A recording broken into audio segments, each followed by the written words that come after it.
voir les anges et chanter la gloire de Dieu. Et quant à moi, c'est pour moi un privilège d'être parmi vous. Je salue et remercier le pasteur Ronnie, qui est le pasteur de l'église, avec le pasteur associé Marie-Yves Pierre, ensemble avec les ouvriers, le conseil, les diaconesses, tous les responsables de l'église. Nous les saluons et nous les encourageons dans le nom de Jésus. Il se pourrait que les paroles dites soient brûlantes, mais il faut les dire parce qu'il s'agit de la parole de Dieu.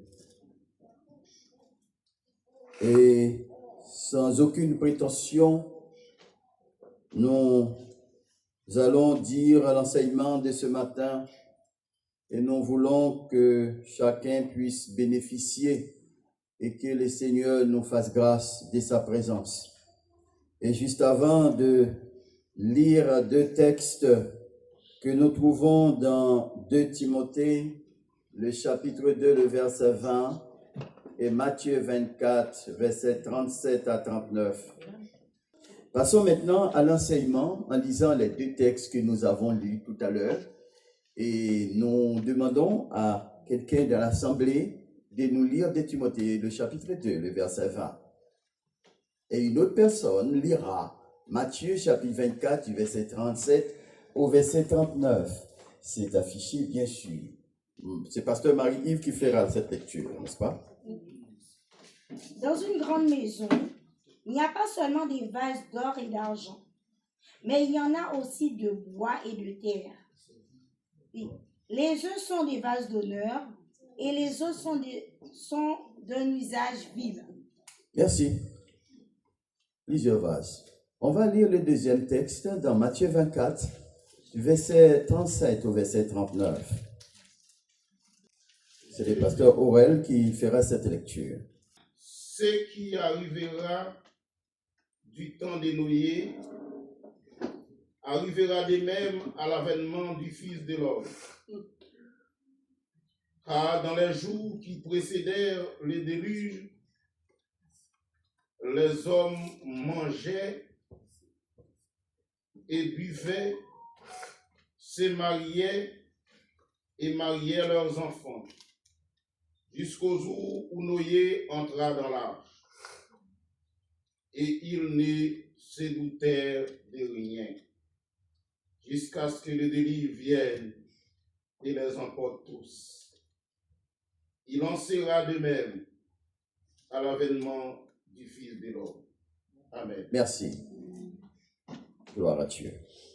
Que le Seigneur, dans son amour, nous fasse grâce de sa présence et qu'il permette à ce que vous soyez éveillés pour entendre l'enseignement de sa parole. Savez-vous que Paul l'a dit dans 1 Corinthiens 13? Les gens abandonnent le don le meilleur parce que lorsqu'on est dans l'enseignement, ça n'attire pas des applaudissements véritables. Ça fait réfléchir. Et souvent, l'adversaire vient avec une force pour obscurcir, nous poussant une sorte de somnolence pour ne pas entendre et comprendre l'enseignement de la parole. Ce n'est pas par hasard que Dieu, dans son amour, a mis la parole en parabole dans l'Ancien Testament pour que l'adversaire ne découvre pas la vérité, jusqu'à ce que Jésus lui-même vienne nous expliquer la vérité du salut. Ce matin, nous avons lu deux textes pour l'enseignement. Le premier, c'est 2 Timothée 2:20, qui parle de vase d'honneur et vase de déshonneur. C'est ça, signifie vase vil. Qu'est-ce qu'un vase? Même un enfant peut nous dire que c'est qu'un vase. C'est qu'un vase, n'est-ce pas, mademoiselle? Hein, il y a plusieurs sortes de vases. Il y a des vases en plastique maintenant qui sont presque interdits. Vous savez, les vases en plastique, il ne faut pas mettre quelque chose de chaud dedans. Parce que ça dégage des particules. Et c'est tellement fine, vous ne les voyez pas. Il faut un appareil microscopique pour les voir. Et en mettant une boisson ou un plat, la nourriture chaude dans le plastique, vous mangez cela sans savoir. Donc, il y a des vases qui sont vases, mais qui ne sont pas utiles. Ils ont des vases d'empoisonnement, en fait. C'est des vases d'empoisonnement. Donc ça empoisonne et vous tuez à petit feu, ça donne du cancer. Donc c'est un vase quand même. Là, si on étale les vases en plastique ici, tout le monde va dire, est-ce qu'il y a des vases? On va dire oui. Mais il y a aussi des vases utiles et des vases vils. Il importe à chacun ce matin de se rappeler de ce passage pour dire dans une grande maison, la plus grande maison qui existe, c'est la maison de Dieu. Mais aujourd'hui, dans la maison de Dieu, il y a plusieurs sortes de vases. Et quelqu'un dirait, mais ce n'est pas normal, Dieu est saint. Dans la maison de Dieu, tout est saint. Ne trompez-vous pas. Jésus a fait exprès de laisser l'église comme ça. Et il a fait exprès de laisser l'église comme cela. Avec des vases vils et des vases d'honneur. Pourquoi l'a-t-il fait? Parce que les disciples lui avaient demandé de faire un nettoyage. Il a dit non dans Matthieu 13. Il a dit non. C'est lui qui a semé l'ivraie dans l'église. Les disciples disent non, mais c'est pas normal. Fais un nettoyage. Jésus dit non, laissez l'église comme ça. Lorsque je reviendrai, je ferai un tri.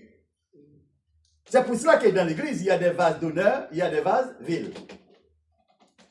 Et moi-même, pour ne pas perdre mon temps, parce que je n'ai plus 20 ans, je ne suis pas comme les jeunes qui sont dans les vingtaines, dans les... Voilà quoi. C'est des petits jeunes, d'accord, ils auront le temps. Mais moi, je n'ai pas le temps, je suis pressé. Je suis désolé, je suis très pressé, je n'ai pas le temps. Donc du coup, il faut que je sache tout de suite quel genre de vase je suis. C'est ce qui m'intéresse, quel genre de vase je suis. Voilà, je n'ai pas le temps à perdre. Déjà, ce matin, c'est levé avec... Il y a même un décalage ce matin. Demandez aux jeunes là comment ça les fatigue. Les jeunes, ça les fatigue, n'est-ce pas? Le décalage là. C'est un décalage parce qu'elle a changé, n'est-ce pas? Vous vous réveillez plus tôt. Donc du coup, ça vous dérange. On est dérangé. On est dérangé de toutes les manières. Est-ce que vous le savez? Aujourd'hui, pour servir Dieu, il faut être dérangé. Oui. Et si vous n'êtes pas dérangé, vous serez quand même dérangé. Si ce n'est pas maman, papa, enfant, mari, femme qui vont vous déranger, c'est les voisins. Les voisins, oui. Vous serez quand même dérangé. Parce que nous sommes dans les derniers temps. Dans les derniers temps, on ne sert pas Dieu facilement. Paul va plus loin pour dire, dans les derniers temps, il y aura la douleur de l'enfantement. Oh oui, j'explique cela. Paul dit, dans les derniers temps, il y aura la douleur de l'enfantement. Ça veut dire quoi? Normalement, c'est une femme qui est enceinte qui accouche. Mais non, ce n'est pas de cela que l'apôtre Paul parle. Il parle en parabole ici. Il dit que les gens qui ont reçu l'Esprit de Dieu, ces gens-là sont mariés avec l'Esprit. Donc, l'Esprit en moi, je dois me rendre disponible avec la présence de l'Esprit pour avoir des enfants dans l'église, des fidèles en fait. Donc, chaque fidèle que j'amène dans l'église, c'est un enfant que j'accouche. Mais aujourd'hui, ça devient difficile de faire ça. C'est ça la douleur de l'enfantement. C'est très difficile d'amener quelqu'un à l'église. C'est très difficile d'amener quelqu'un à l'église aujourd'hui. Pourquoi? Parce qu'il y a trop de vases différents. On va effleurer le deuxième texte. Le deuxième texte dit que il y a une chose qui était arrivée du temps de Noé. Tous les chrétiens savent ce qui est arrivé du temps de Noé. Je ne sais pas si les enfants sont au courant, mais il y avait un déluge. Et ça a tué tout le monde. Mais il y a un petit groupe qui était sauvé. Et Jésus dit, dans les derniers temps, ça va se passer de la même manière. Cette histoire, ce n'est pas une histoire qui concerne seulement les adultes. Ça concerne aussi les enfants. Ça concerne aussi même les animaux. Nous sommes tous concernés. Si les parents vous dérangent ce matin, c'est parce que les parents savent qu'il peut y arriver quelque chose. Mais il faut que nous soyons du bon côté. Et les parents vous aiment tellement, vous, enfants, ils ne veulent pas vous laisser derrière.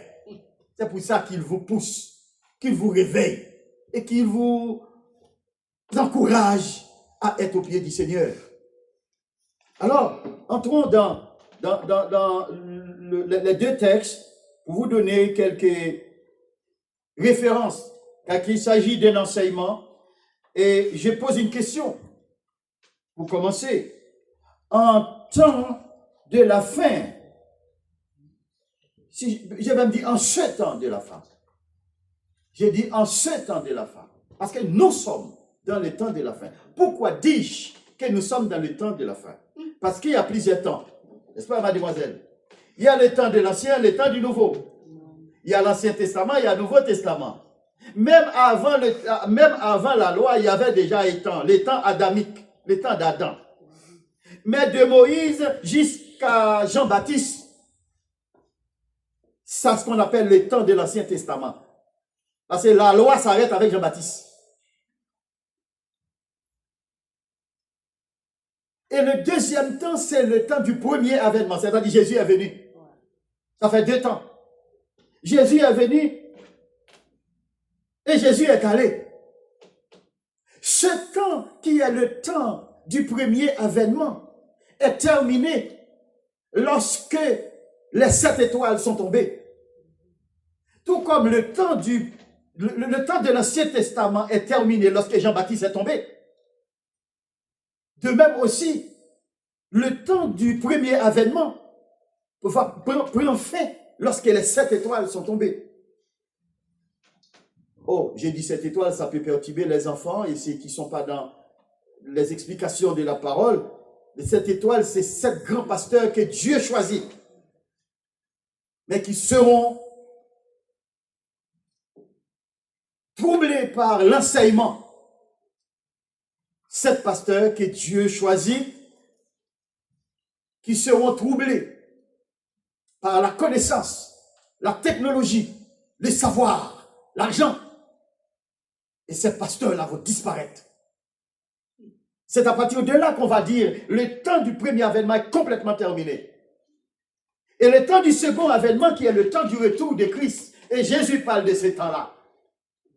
Il dit ce temps-là qui est le dernier temps pour nous chrétiens. Ça va être pareil du temps de Noé. Alors, faisons un petit coup d'œil rétrospectif. Retourner en arrière. Déjà retourner, c'est déjà en arrière. Voilà, on va faire un coup d'œil rétrospectif pour voir ce qui était arrivé du temps de Noé. Ça, tout le monde le sait. Qu'est-ce qui s'est arrivé à Noé? Matthieu 24 dit ce qui est arrivé au temps de Noé va arriver pareil aujourd'hui. Parce que le temps de la fin, c'est aujourd'hui, c'est pas demain. Donc, chaque jour que je me lève, c'est ce jour-là. Comme pour Dieu, un jour, c'est comme 1000 ans. 1000 ans, c'est comme un jour. C'est-à-dire le jour qui est le jour de la fin, peut-être quelques secondes pour lui. Et ça peut arriver aujourd'hui pendant que je vous parle. Donc, ce qui est arrivé du temps de Noé, c'est que Adam avait péché. Parce que Adam a écouté une prédication qu'il ne devait pas écouter.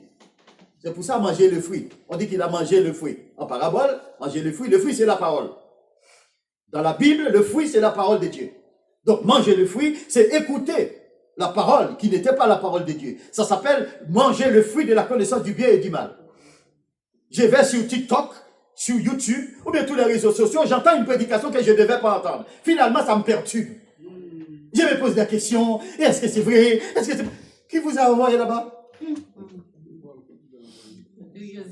Dieu a dit à Adam, désormais tu dois choisir qui entendre. Il y a 2 prédicateurs en Éden. Le prédicateur de la connaissance du bien et du mal, qui enseigne le savoir, la connaissance, l'argent, et tout, m'as-tu vu? Et tandis qu'il y a le pasteur de l'arbre de vie.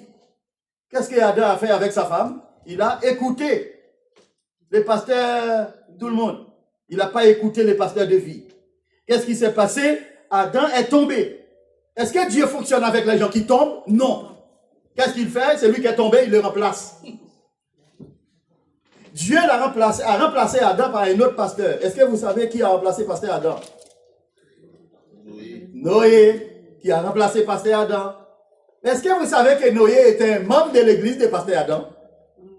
Eh bien oui, parce qu'il n'y avait pas d'autre. C'était un membre de l'église de pasteur Adam. C'est-à-dire le pasteur Adam est tombé, mais il y a des membres de l'église qui restent vivants. Donc parmi les vivants, Dieu va en choisir un. Mais ce pasteur-là, il avait fait du bon travail, mes amis, n'est-ce pas? Vous avez lu que Noé a prêché pendant 120 ans. Est-ce que toi, tu peux prêcher 120 ans? 120 ans. Il a prêché pendant 100 ans. Il n'a pas vécu pendant 120 ans. C'est juste la prédication qui a duré 120 ans. Alors, ce qui s'était passé, c'est que pasteur Noé ne ressemblait pas à quelqu'un de son époque. Pardon de parler ainsi. Pasteur Noyer n'était pas un pasteur standardisé. Par exemple, aujourd'hui, un pasteur standardisé, dès que vous mettez des affiches, vous dites que les pasteurs standardisés sera ici, la ville va se déplacer.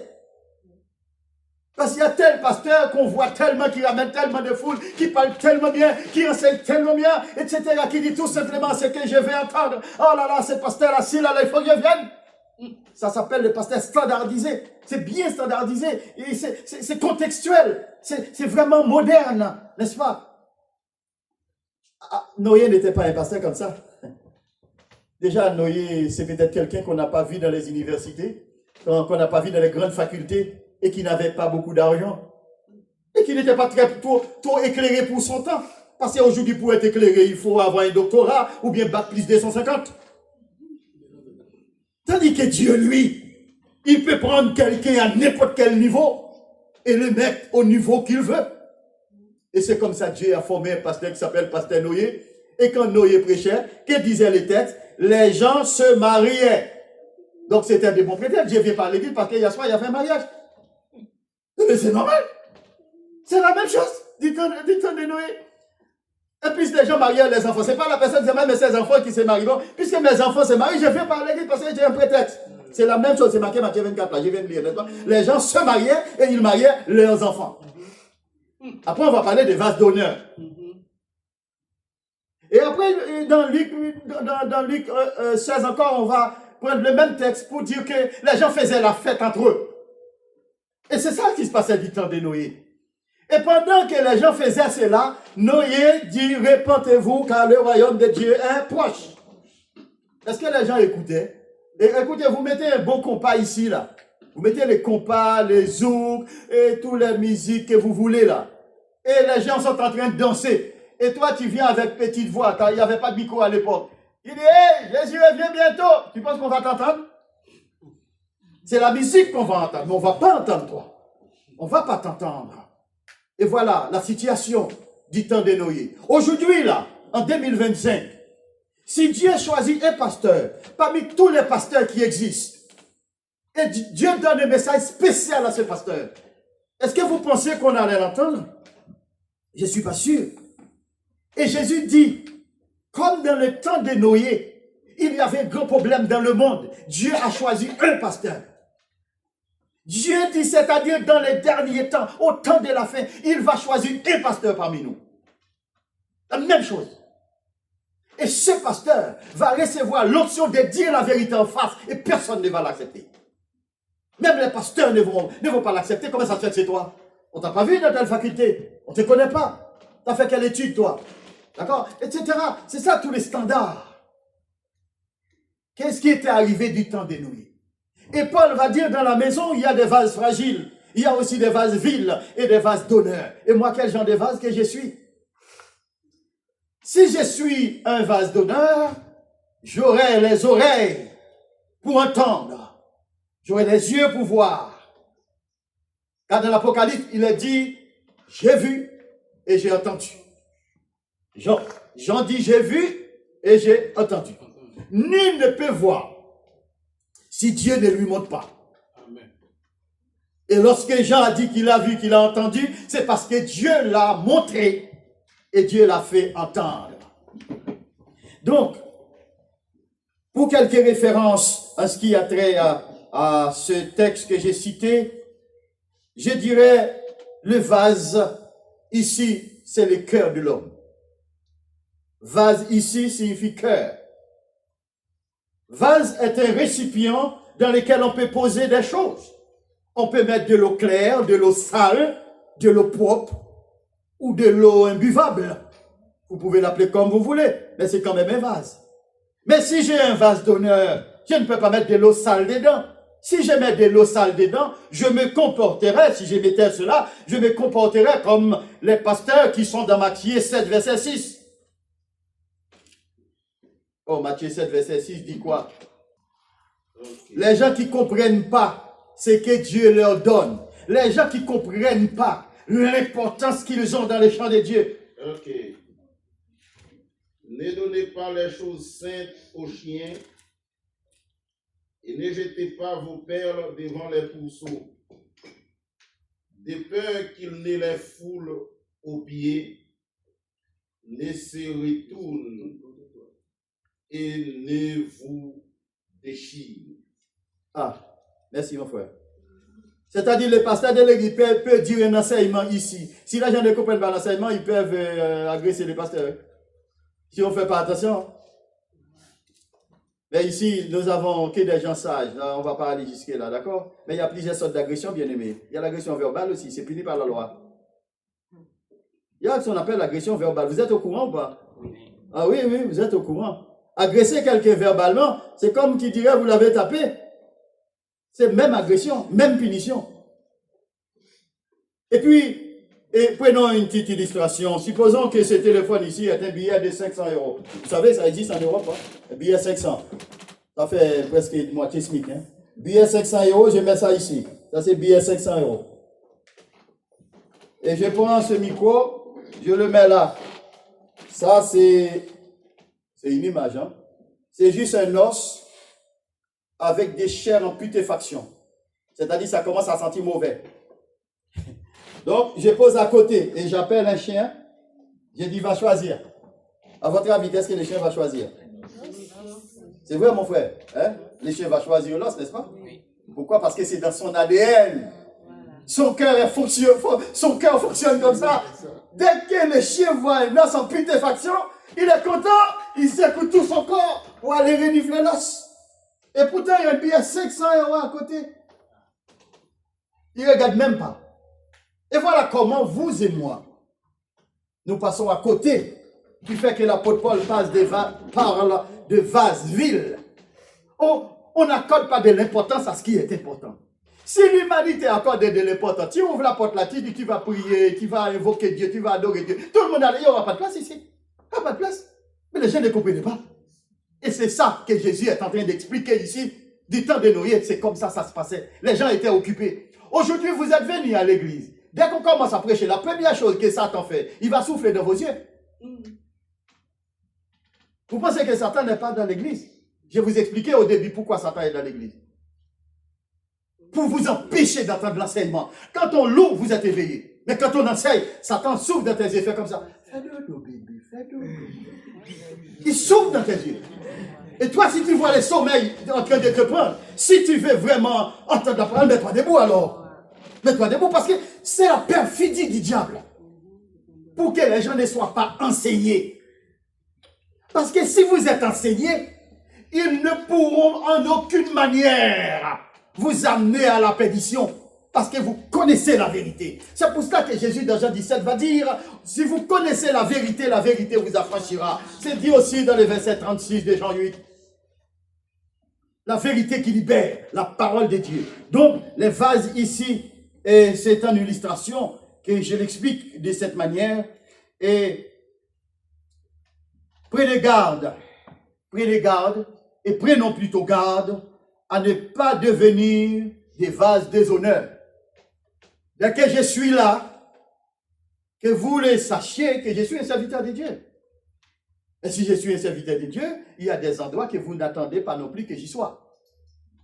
Il y a des discours que vous n'attendez pas que ça sorte de ma bouche. Parce que je suis un vase d'honneur.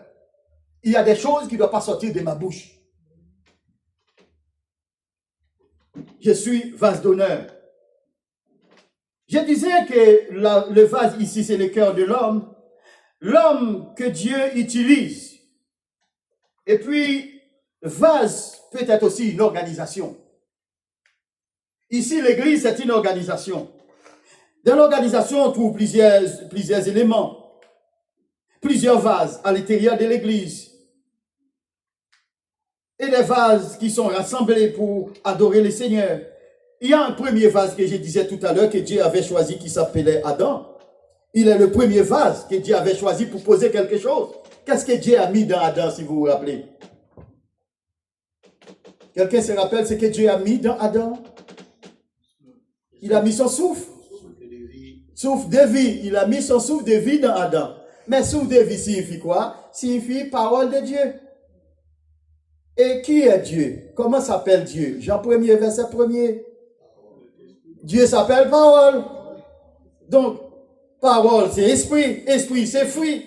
Mais quand Dieu a mis le souffle dans Adam, c'est qu'il a mis sa parole dans Adam. Donc, si Adam parle maintenant, qu'est-ce qui doit sortir de Adam? La parole de Dieu. Mais les jours que la parole de Dieu ne sort plus de la bouche d'Adam, Adam devient un apostat. C'est-à-dire quelqu'un qui pratique de l'apostasie, qui fait semblant de parler de Dieu, mais qui ne parle pas de Dieu. Et Jésus va dire que quelqu'un qui parle la parole de Dieu et qui enlève un iota, ça transforme la parole en parole de Satan. Ah oui, la parole est dite, le pasteur a bien prêché, mais il y a un petit iota qui ne l'a pas dit. Il a enlevé un petit iota. Mais comme nous ne sommes pas tous logés à la même enseigne, on ne voit pas. Finalement, on dit le pasteur, oh là là, qu'est-ce qu'il est bien, je vais l'entendre, ça c'est un vrai pasteur. Mais tu n'as pas vu qu'il a enlevé un iota. Tes yeux ne sont pas assez ouverts pour voir qu'il a des millions de gens derrière lui, c'est vrai, mais il a enlevé un iota. C'est pour cela qu'il dit que le royaume des cieux n'est pas donné à tout le monde. Dans Jean 7, verset 21, plutôt Matthieu 7, 21, nombreux sont ceux qui disent Seigneur, Seigneur, qui n'entreront pas dans le royaume des cieux. Moi, j'ai beaucoup de respect pour les pasteurs qui rassemblent beaucoup de monde. J'ai beaucoup de respect pour beaucoup d'âmes qui viennent à Jésus. Mais si vous enlevez un iota, vous donnez de la fausse nourriture aux gens. C'est quoi la fausse nourriture? La fausse nourriture spirituelle, c'est la parole falsifiée. Et Jésus va dire, une parole falsifiée, c'est quand on ajoute ou bien quand on retire, Apocalypse 22, versets 18 et 19. N'importe quelle personne qui ajoute un iota, ou bien qui retire un iota dans la parole de Dieu, cette personne n'entrera pas. Ce pasteur n'entrera pas. Et toute personne qui font de la falsification de la parole, en mélangeant la parole de Dieu avec la parole de l'adversaire, ces personnes-là n'entreront pas. Quel genre de vase je suis? Et toi, ce matin, tu as fait tous ces efforts pour venir jusqu'ici. Est-ce que vous pouvez répondre à vous-même quel genre de vase que vous êtes? Chacun doit se poser cette question. Et pas seulement ce matin, c'est tout le temps. C'est tout le temps. Moi, tout le temps, je me remets en question. Tout le temps, je me remets en question. Comme j'ai dit à Pasteur Rony, ça fait bientôt 1 an depuis que je suis retourné à l'école. Je suis retourné à l'école. Parce que je veux encore comprendre. Je veux encore comprendre de la parole. J'ai envie de l'appliquer. Mais moi, j'arrive pas. J'arrive pas à appliquer la parole. Et là, je comprends, pour vraiment appliquer la parole de Dieu, il faut que Dieu soit avec toi. Donc, c'est Dieu qui m'aide. C'est Dieu qui me soutient. C'est Dieu qui m'encadre. Dieu peut mettre des anges à côté de toi pour que tu sois toujours éveillé quand il s'agit de la parole. Mais il faut en demander, vous ne demandez pas. Vous ne savez même pas ce que vous avez entre les mains. Donc, du coup, vous vous laissez balloter, utiliser, et l'adversaire fait ce qu'il veut de vous.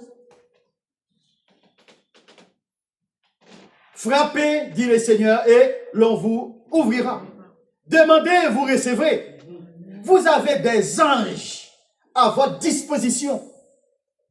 Vous savez, dans l'Apocalypse, et je ne prends pas l'Apocalypse, il y en a dans l'Ancien Testament, et Josué, qui devait amener le peuple à Canaan, il a eu une visite. Josué a eu une visite. Il a vu un soldat qui était plus grand que ses soldats, plus armé que ses soldats, et quand il a vu ces soldats, il se mettait à genoux pour adorer ces soldats. Mais avant de se mettre à genoux, il a posé une question. Je vois que vous êtes différents. Mais dites-moi qui vous êtes. Et cet homme de répondre, je suis le chef de l'armée de l'Éternel. J'arrive maintenant. Et Josué se mettait à genoux pour l'adorer. Et l'ange dit à Josué, non, tu n'as pas le droit de m'adorer parce que nous sommes compagnons de route. Je suis venu pour t'aider dans ton combat. Je suis venu pour t'aider dans ta bataille. Mais je ne suis pas ton Dieu. Je suis serviteur de Dieu comme toi. Mais je suis plus armé que toi. C'est pour ça que le Seigneur m'a envoyé pour t'aider. Quelle demande Josué a-t-il fait? Et vous, quelle demande faites-vous? Quel soldat que Dieu a mis à votre côté, ou à vos côtés plutôt, pour que vous soyez toujours dans le réveil et non emportés par la somnolence. Dans cette ville, c'est très difficile pour un homme ou une femme d'écouter un enseignement biblique pendant 1 heure. Essayez, vous verrez. Il y aura au moins 4 ou 5 qui seront emportés par le sommeil. C'est impossible. Pourquoi? Parce qu'il y a des forces que vous ne voyez pas ici. Et les forces baladent. Comme ça. Il vous pointe du doigt. Il dit, eh, ça, il y a une petite foi là. On va essayer de l'éteindre celle-là. Là. Oui, oui, toi là, on va essayer de t'éteindre là. On va mettre des stratégies en place pour te fermer la bouche pour que tu ne chantes plus. Il y a des stratégies. Mais vous et moi, pour que nous soyons protégés des stratégies invisibles, il faut demander à notre maître de nous faire accompagner. Que le Seigneur accompagne nos enfants. Amen. Que le Seigneur accompagne les femmes, les maris, les membres de l'église. Le Seigneur a des anges disponibles pour vous. Lorsque Satan a été expulsé du ciel, il a pris un quart, mais il reste il a pris un tiers, mais il reste 2 tiers. La plus grande quantité qui sont en myriades à vos dispositions, bien-aimés. Mais vous pensez que vous êtes seul et après on se plaint. Non. L'enseignement dit que je suis un vase d'honneur et pour que je reste vase d'honneur, il faut que je sois accompagné. C'est pourquoi Jésus dit, je suis avec vous tous les jours jusqu'à la fin du monde. Alors quel genre de vase je suis? Quel genre de vase que je suis appelé à être? Et tout ceci, c'est pour dire que les vases, en tant que cœur de l'homme, nous portons quelque chose dans ce vase. Ce que nous portons dans ce vase est décrit dans 2 Corinthiens 4, versets 7 à 12, où il est dit que nous portons un trésor. Ce trésor, c'est la lumière, c'est la sémence, c'est la parole de Dieu. Mais nous le portons dans des vases de terre, des vases fragiles. Donc, ce trésor-là qu'il faut protéger. Mais ce trésor est un trésor transformé. Car dans Exode 3, verset 20, Dieu transforme son peuple par sa parole. Donc aujourd'hui, vous et moi qui sommes faibles, le Seigneur veut nous transformer par sa parole. L'enseignement doit nous ouvrir les yeux à être des chrétiens éveillés. Parce que le temps dans lequel nous vivons, ce n'est pas le temps de dormir. Et Jésus va dire aux disciples, réveillez-vous, ce n'est pas l'heure de dormir. Esdras avant lui va dire, le temps est à la pluie. Il n'est pas possible de rester dehors. Esdras 10, 13. Le temps est à la pluie. Il n'est pas possible de rester dehors. Il y a 2 sortes de pluies. Il y a le pluie qui vient du ciel et pluie qui vient des vapeurs, c'est-à-dire le Dieu de la terre.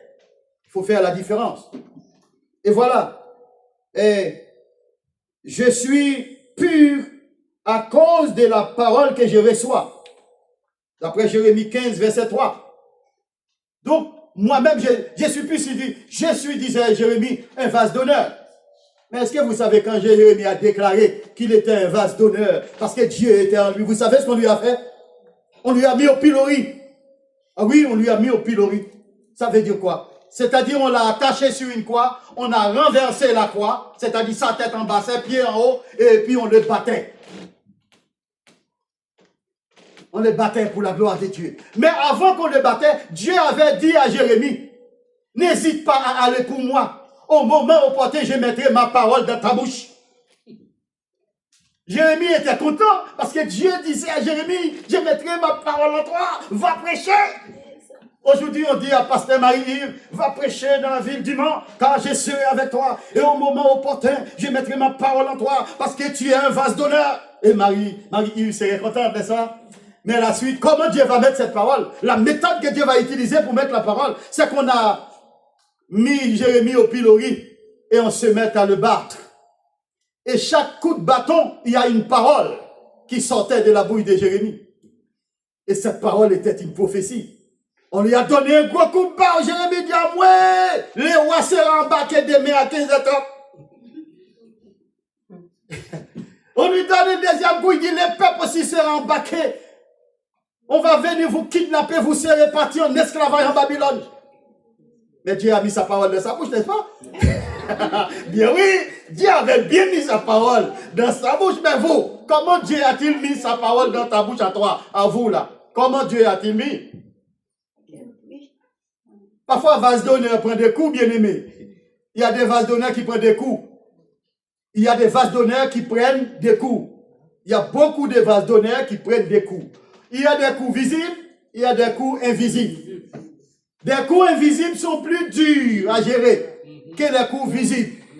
Car comme Owen l'a dit tout à l'heure dans Éphésiens 6, nous n'avons pas à lutter contre ce que nous voyons seulement. Mais nous voyons, nous sommes appelés à lutter contre les principautés, contre les princes, les autorités de ce monde. Les autorités que vous ne voyez pas. Mais pour faire cela, bien aimé, il faut être équipé. Vous ne pouvez pas aller dans la guerre avec les mains vides. Non. Vous vous levez le matin, aiguisez vos âmes le matin. Avant d'aller vous coucher le soir, aiguisez vos âmes. Et vous quittez chez vous, vous allez au travail, aiguisez vos âmes. Oui, parce que vous êtes en guerre. Demandez de l'aide.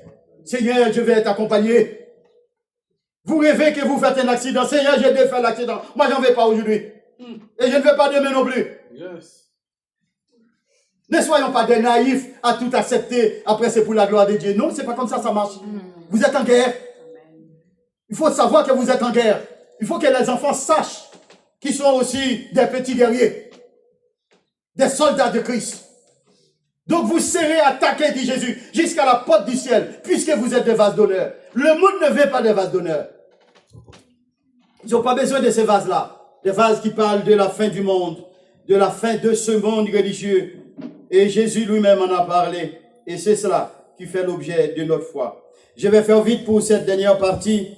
Dans 1 Pierre, chapitre 1, le verset 22, c'est le texte où il a dit qu'il faut se purifier en obéissant à la parole, afin de cultiver ardemment l'amour fraternel les uns les autres. Et c'est pourquoi que le vase d'honneur que nous sommes, dans la préparation, en se préparant pour ce temps de la fin, il faut faire ce que Paul a dit à Timothée dans 2 Timothée 2,15. Efforce-toi à se présenter devant Dieu comme un ouvrier qui n'a point de choses à se reprocher et qui dispense droitement la parole de Dieu. Le terme grec dit couper droit. Apprendre à couper droit. En grec, c'est ça signifie. Couper droit. Faites pas cochu. Non, droit, carré. Voilà, bien-aimés. Et cet enseignement pour vase d'honneur et fin des temps, nous pouvons aussi aller dans toujours de Timothée, les 15 et versets 16, 17. Il y a un problème dans ces versets-là. On a cité des noms qu'on n'a pas l'habitude d'utiliser. Je vous les cite. Il y a un monsieur du temps de Timothée, l'apôtre Paul, qui s'appelait Hyménée. C'est marqué dans le texte. Il y a un autre homme qui s'appelait Philette. C'est pas Gillette, non, Philette. Je n'ai pas dit Gillette, j'ai dit Philette.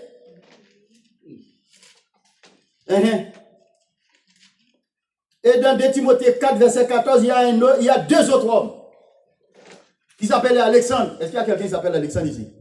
Alexandre, t'es là? T'es où, Alexandre? Ah bon, Alexandre n'est pas là aujourd'hui, je peux parler clairement. Donc, Alexandre, il y a Hyménée, il y a Philette. Toujours dans la deuxième lettre, il y a aussi chapitre 4, verset 14, il y a Alexandre et Forgeron. Alexandre le Forgeron. Paul se plaint dans ses lettres, dans mon ministère. Ces hommes-là étaient pour moi le plus gros problème que je puisse rencontrer. Pourtant, dans l'église, c'est dans l'église que Paul a rencontré ces gens-là. Vous voyez le problème des vases viles. Les vases viles sont là pour attaquer les vases d'honneur. Les vases viles sont là pour être utilisés par l'adversaire pour attaquer les vases d'honneur. L'apôtre Paul a été attaqué par Hyménée, par Philette, par Alexandre, le forgeron. Donc dans ses lettres, il a dit, priez pour moi pour me protéger contre Alexandre. Priez pour moi pour me protéger contre Hyménée. Mais moi aujourd'hui, est-ce que je dois perdre mon temps pour que Dieu me protège des membres de l'église? Est-ce que je peux laisser mon verre à boire devant les membres de l'église? C'est vrai. S'il y a quelque chose dans mon verre, et moi j'ai béni le verre avec son contenu, rien n'arrivera. Parce que dans Marc 16, il a dit que nous pouvons, avec Dieu, boire du poison et cela ne nous fera rien. Ça, c'est la parole de Dieu. Mais c'est les vases d'honneur qui peuvent faire ça parce que Dieu ne les fait pas pour les vases vils. Alors, et comme je le disais, et il y a un autre texte, Il y en a encore d'autres que je vais citer pour le pasteur continuera l'enseignement à la suite. Dans d'autres rencontres, c'est Ésaïe chapitre 58, le verset 2. Où Dieu, verset 1er et 2 aussi. Dieu demande à Ésaïe d'aller se gorsiller. Vas-y, va t'égosiller, toi. C'est-à-dire crier tellement fort pour que tu aies mal à la gorge. Crie. Va dire la parole. Et pendant que tu cries la parole, tu sois considéré comme ma trompette. C'est marqué? C'est toi la trompette, Ésaïe. Maintenant, va parler. Le son de ta bouche sera le son de la trompette. Et ça veut dire quoi? Dieu viendra chercher le vase d'honneur. Mais il faut que les vases aient la capacité d'entendre le son de la trompette. Je ne sais pas si vous voyez. Et ça fait longtemps qu'on attend, nous chrétiens, nous attendons le son de la trompette, n'est-ce pas? On dit lorsque Jésus va revenir, il y a la trompette qui va retentir. On demande à un enfant c'est quoi le son de la trompette, l'enfant va vous dire tout de suite. N'est-ce pas? Mais vous et moi, nous devons savoir c'est pas cette trompette-là. Puisque Dieu avait déjà envoyé des trompettes. Et la dernière trompette qui va arriver, ce sera aussi de la même manière. Du temps de Noé, on avait envoyé une trompette. Comment s'appelait la trompette? Noé. Les gens n'ont pas entendu la trompette. Mais quand vous jouez une trompette, la trompette ne peut pas donner un la ou un do ou un ré. S'il n'y a pas un musicien bien aimé. Parce que la trompette tout seul ne peut rien donner. C'est-à-dire Ésaïe, c'est la trompette, Ésaïe ne peut pas donner du son. Il faut que le Saint-Esprit qui est le trompetiste souffle dans Ésaïe pour que Ésaïe donne un son qui donne vie aux personnes qui écoutent. Alors vous et moi, nous sommes des nouvelles trompettes, mais nous ne sommes pas la dernière trompette. Aujourd'hui, nous nous égosillons, nous disons la parole, mais qui nous entend? Très peu. Mais vous et moi avons la chance, le privilège même d'entendre cette parole. Cette parole en ces temps de la fin, puisque Noé a été utilisé comme trompette et le monde d'Adam n'a pas entendu. Jésus dit dans ce dernier temps, il y a encore des trompettes qui vont claironner.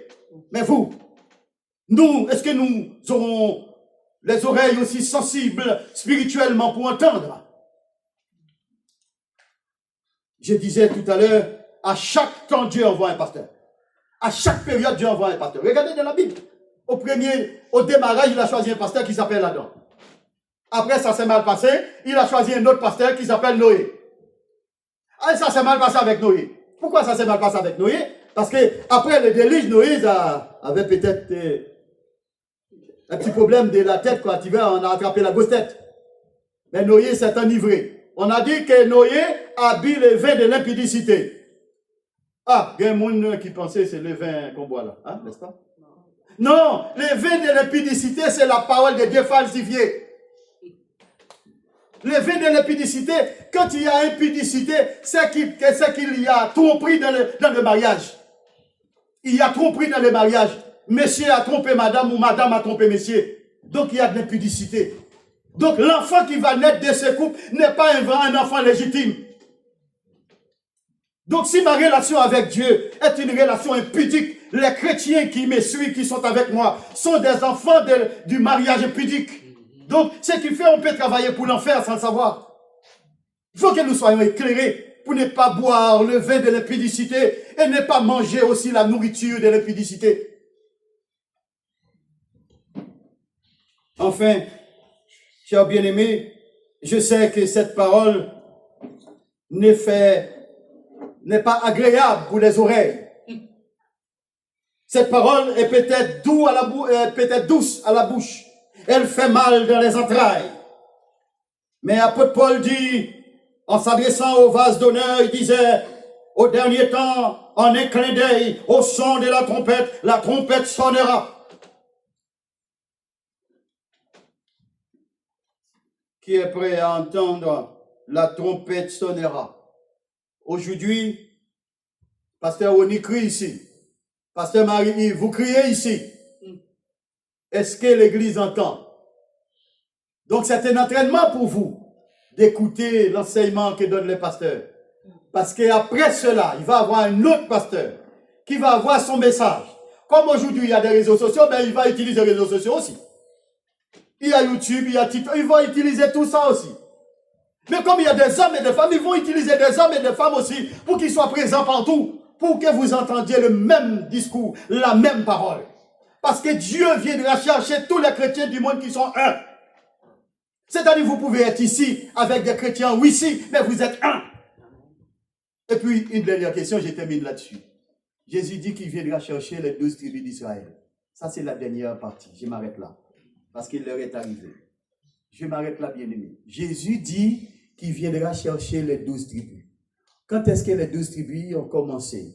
C'est avec un vainqueur. Dans les 12, toute l'histoire des 12 tribus, c'est toujours avec un vainqueur. C'est qui le vainqueur? C'est Israël, qui s'appelait Jacob. Comme il a vaincu dans le combat qu'il a eu avec l'ange, on l'appelle le vainqueur. C'est ça Israël. Donc, il est un vainqueur. Donc, le vainqueur a créé le 12 tribus d'Israël. Et Jésus, dans Jean 16, verset 33, va dire, avec moi, vous serez tous des vainqueurs, parce qu'il a vaincu le monde. Le vainqueur s'appelle comment dans ce cas? Jésus. Donc, c'est-à-dire, le premier temps, il y avait un vainqueur, et du temps de Jésus, il y avait un vainqueur. Et bien, du temps de la fin, il y aura aussi un pasteur vainqueur. Il y aura un pasteur vainqueur que Dieu va envoyer. Mais un pasteur qui ne ressemble à rien. Un pasteur qui n'a pas fréquenté vos facultés. Un pasteur qui n'a pas fréquenté vos universités, mais un pasteur rempli de la parole de Dieu. Vous savez pourquoi ce pasteur aura l'autorité? Parce que dans 1 Jean 2, 27. Pour vous, l'onction que vous avez reçue de lui demeure en vous. Et vous n'avez pas besoin qu'on vous enseigne. Ok, c'est bon, ça me va, ça me va. Puisque Dieu est en toi, on va t'enseigner quoi? Dieu ne fait pas ça pour tous les pasteurs, c'est un seul. Il l'a fait pour un seul. Il l'a fait pour un seul pasteur qui s'appelait Noé. Après Noé, il l'a fait pour un seul pasteur qui s'appelait Abraham. Après Abraham, il l'a fait pour un seul pasteur qui s'appelait Moïse. Et après Moïse, il l'a fait pour un seul pasteur qui s'appelait Josué. Et après Josué, toute histoire là, il l'a fait pour un seul pasteur qui s'appelait David. Après, il l'a fait pour Salomon. Après, il l'a fait pour les prophètes. Et après les prophètes, il l'a fait pour Jean-Baptiste. Et après Jean-Baptiste, il l'a fait pour Jésus. On attendait qu'il y a beaucoup de pasteurs, mais Dieu a choisi toujours un pasteur. Dans les derniers temps, il va choisir aussi un pasteur. Et ce pasteur qui ne fréquentera pas vos universités sera instruit parce que la Bible sera dans son ventre. Il n'a pas besoin de... Voyez là, moi, je regarde mon support pour dire quel verset de référence. Mais lui, il n'en aura pas besoin parce que la Bible est dans son ventre. Il va rester comme ça, quels que soient les 66 livres sera dans son ventre. Il va rester comme ça, il vous balance la Bible. Parce que Dieu sera avec lui, il n'aura pas besoin d'être enseigné. C'est ça la différence. Ça ne veut pas dire que vous ne devez pas aller à l'école.